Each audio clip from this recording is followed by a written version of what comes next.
for companies and represent companies all over the country. She's not hurting for cash, and I just think this is just the coolest thing ever that Caitlin Clark is able to do this. With all that being said, let's head on over to X, dive into this, and now let's see where she headed to. So it looked like Caitlin Clark is headed to Long Island Association, bro.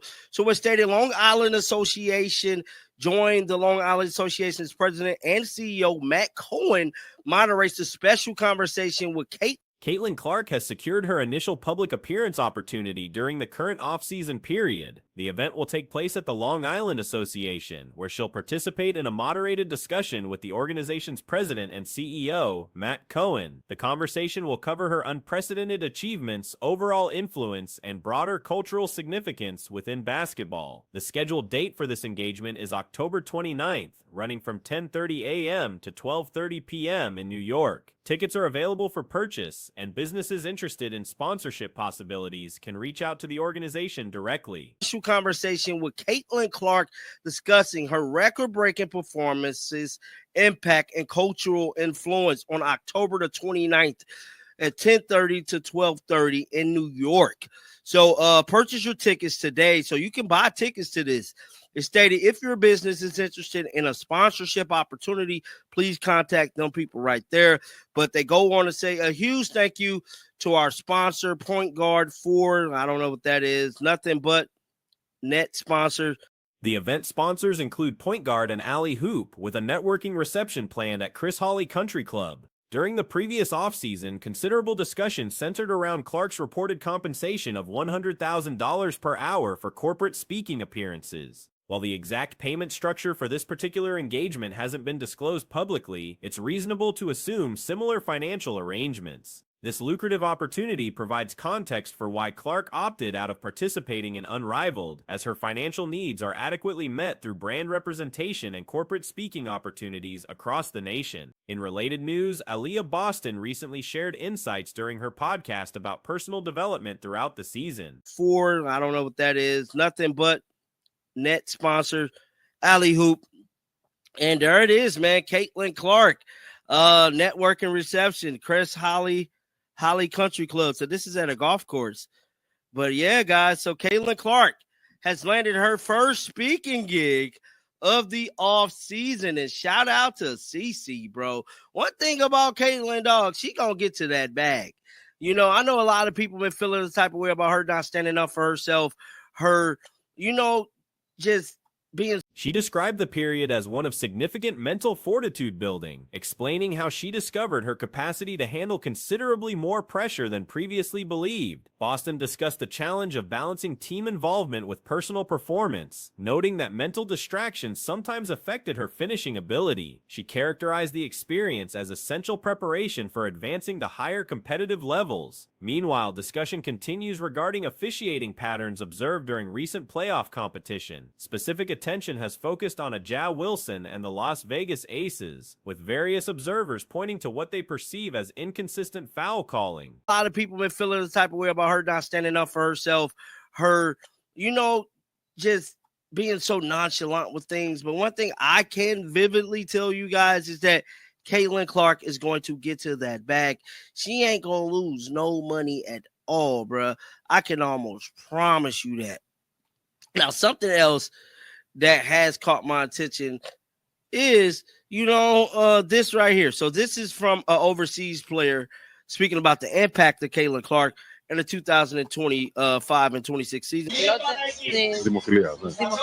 Video compilations circulating online highlight situations where illegal screens and physical contact allegedly went uncalled when involving certain players, while similar actions by opposing teams resulted in whistles. Statistical data shows interesting patterns in free throw distribution. Wilson led the league in total free throw attempts with 290 made shots, averaging 8.3 attempts per contest. In one recent playoff game, she attempted 12 free throws. Looking at historical data, Wilson also topped the league in free throw attempts during the 2023 season. 5 and 26 season.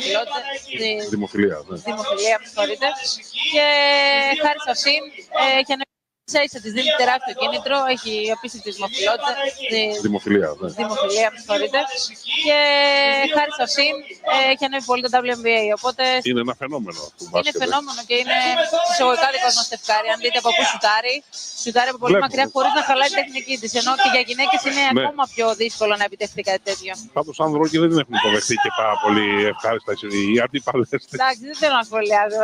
Prior years showed different leaders, Brianna Stewart in 2022 and Jonquil Jones in 2021. Observers have compiled footage comparing how identical plays were officiated differently depending on which team or player was involved. Examples include screening violations called against one team but ignored for another, rebounding situations where jump balls were awarded versus fouls being called, and physical contact that produced inconsistent results. The footage shows instances during the Indiana Fever series where Aaliyah Boston received foul calls for actions that appeared similar to uncalled plays involving opposing players. Some analysts argue that if officiating patterns were applied uniformly, competitive outcomes might differ significantly. Εντάξει, δεν θέλω να σχολιάζω πάνω σε αυτό. Κάνει perform, οπότε εντάξει, σίγουρα όταν είσαι στην κορυφή. Καλά κάνει η Ελεάνα και φυλά και καταδείχνουμε το WNBA και μπορεί κάποια στιγμή να αντιλέξουμε και αυτή να παίζει στο WNBA. Οπότε φυλάει τα ρούχα της. Δεν ξέρεις τι γίνεται, πώς θα την υποδεχθούν.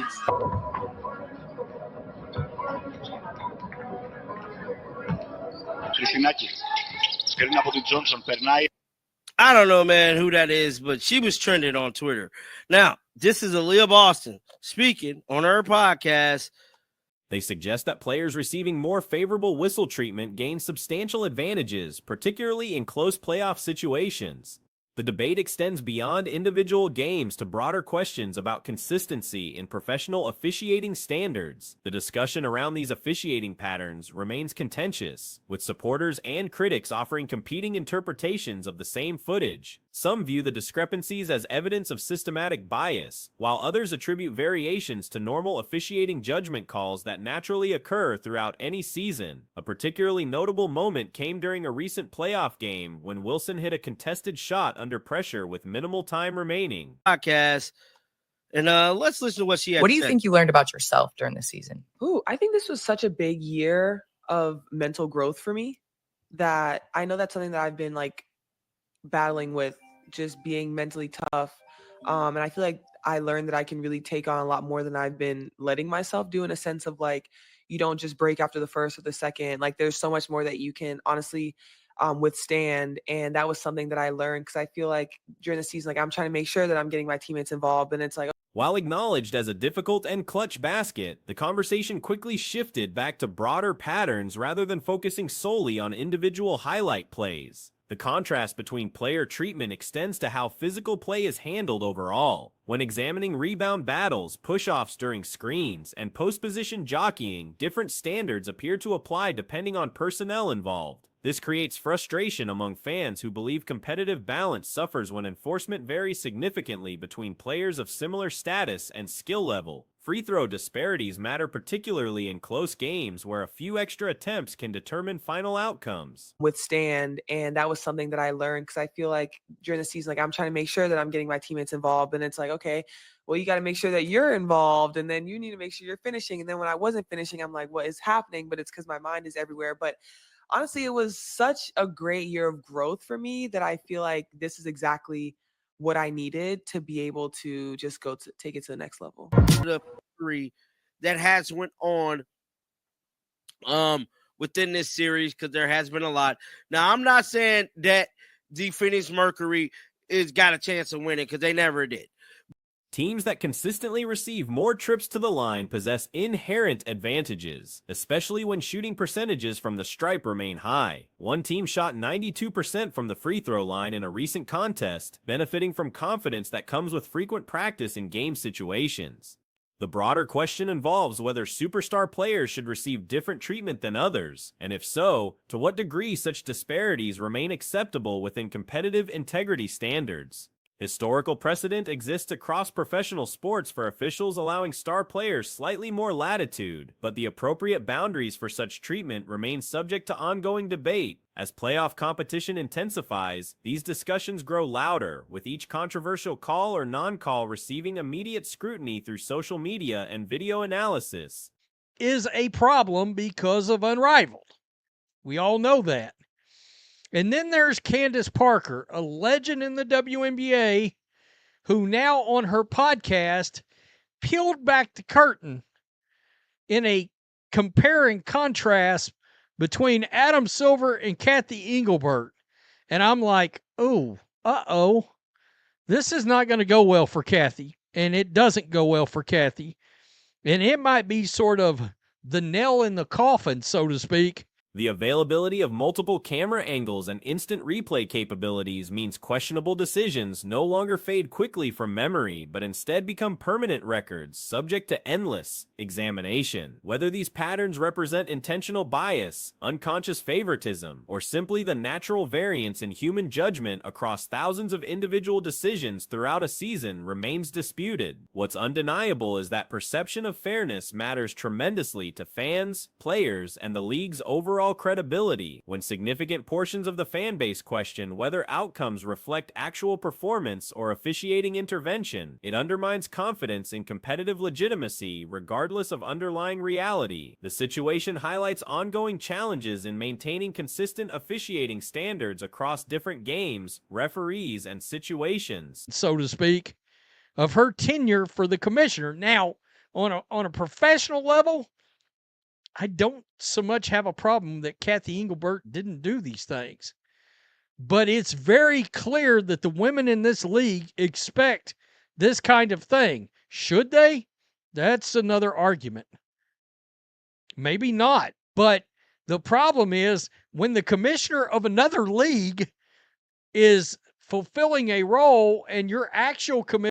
League officials must balance allowing physical play with protecting players, enabling defensive intensity while not stifling offensive creativity, and treating all competitors equally while acknowledging that different players draw contact differently based on their playing styles and reputations. Finding the right equilibrium across these competing priorities continues to challenge professional basketball at all levels. Recent commentary from basketball legend Candace Parker has sparked significant discussion about WNBA Commissioner Kathy Engelbert's future in the role. The remarks, made during Parker's podcast featuring Aaliyah Boston, drew stark comparisons between Engelbert's leadership approach and that of NBA Commissioner Adam Silver, potentially signaling trouble ahead for Engelbert's tenure. The situation has become increasingly complicated as negotiations for the collective bargaining agreement approach. Other league is fulfilling a role and your actual commissioner is not. That's where the perception is all jacked up. And it causes a real problem here. All right? So we got to listen to these words. And it's the difference of relationships between, and of course, Adam Silver is, look, David Stern, arguably the greatest sports commissioner in the history of sports. All right? What he did with the NBA, growing it, being. Silver himself acknowledged the deteriorating atmosphere, noting how discussions have shifted from professional matters to personal disputes, while Timberwolves player Nafisa Collier raised valid concerns about league operations. Her position as co-founder of the competing Unrivaled League has complicated her credibility as a messenger on these issues. Parker's observations carry particular weight given her legendary status within women's basketball. During her podcast conversation with Boston, she highlighted fundamental differences in how the two commissioners engage with players and the sport. The contrast becomes especially significant considering Silver serves as Engelbert's superior in the organizational hierarchy. Being very aware. David Stern was very aware that Magic, Bird, and then later Jordan were driving that bus for the league. There was no confusion there. Kathy Engelbert, she seems to have her head in the clouds when it comes to Caitlin Clark. And I suspect she's like a lot of these players. I don't think she values Caitlin. I don't. We know Adam Silver does. Silver recently addressed the mounting tensions during a New York appearance, essentially paraphrasing that current conflicts extend beyond standard business disagreements or audience metrics. According to his assessment, fundamental relationship problems have emerged as the core issue requiring attention. Parker acknowledged that previous seasons allowed critics to attribute various problems to factors like television ratings, fan engagement, or international commitments, requiring players to compete overseas for extended periods during the year. However, recent seasons have eliminated these convenient explanations. The reality, according to Parker, points directly toward leadership deficiencies rather than external circumstances. I don't. We know Adam Silver does. He said plenty. He has actually said more than Kathy Engelbert about Caitlin Clark, if you want to know the truth. Candace Parker with Aaliyah Boston on this Post Moves podcast they got. Adam Silver is Kathy's boss, and he is the commissioner of the NBA. Yep. He made a statement a couple days ago in New York regarding that, essentially paraphrasing. Drawing parallels to NBA history, Parker referenced how David Stern guided the league through transformative growth periods. Stern demonstrated clear awareness that superstars like Magic Johnson, Larry Bird, and Michael Jordan powered the league's expansion. His recognition of star power proved instrumental in strategic decision-making. Conversely, questions arise regarding Engelbert's appreciation for current stars, particularly Caitlin Clark. Observations suggest Engelbert may share similar skepticism about Clark's value as certain players have expressed. Regarding that, essentially paraphrasing that it's not about business. It's not about viewership. It's, at this point, seems like there's relationship issues, to say the least. My initial thoughts, because everybody's had this same sentiment, and for a very long time. But in years past, you've been able to point to the viewership. You've been able to Meanwhile, Silver has publicly discussed Clark's impact extensively, arguably more than Engelbert herself has addressed the phenomenon. Parker emphasized that if the NBA serves as the developmental model for the WNBA, leadership practices must align comprehensively rather than selectively. She illustrated this point through personal experiences, highlighting Silver's attentiveness versus Engelbert's apparent distance. After signing her broadcasting contract with Amazon, Parker received congratulatory communication from Silver. past, you've been able to point to the viewership. You've been able to point to the fans. You've been able to point to, maybe the talent on the floor, because we are going overseas for a number of, months during the season. Yep. This year you couldn't. The year before you couldn't. And honestly, previously, I think that was a little bit of a cop-out. Yeah. You could point to the business plan, but where is the business plan? It starts with leadership. I'm always a believer in alignment. I think the NBA were led through. Following the birth of her third child, Silver's office reached out with well wishes and sent an actual gift. Annual holiday presents arrived from Silver's office. Upon retirement, Parker received a thoughtful message from Silver acknowledging her contributions to women's basketball and expressing anticipation for her continued impact from the broadcasting booth. In sharp contrast, Parker reported zero communication from Engelbert regarding these milestones. I think the NBA were led through huge years by David Stern. And he was a commissioner that could get you there. Yeah. In terms of get you over the hump, get you to growth. But I think for now, relationships matter. And I don't know if he had great relationships with a number of the players. He was seen more so as, I know they were scrutiny behind some of the fines, some of the dress codes, all of those things that kind of came down on the players. Their only interaction came 4 months post-retirement when they encountered each other at the Phoenix All-Star festivities, where Engelbert offered verbal congratulations. No correspondence arrived for either of Parker's jersey retirement ceremonies. Parker revealed that other prominent players share similar experiences. Sabrina Ionescu alluded to maintaining stronger connections with Silver than Engelbert.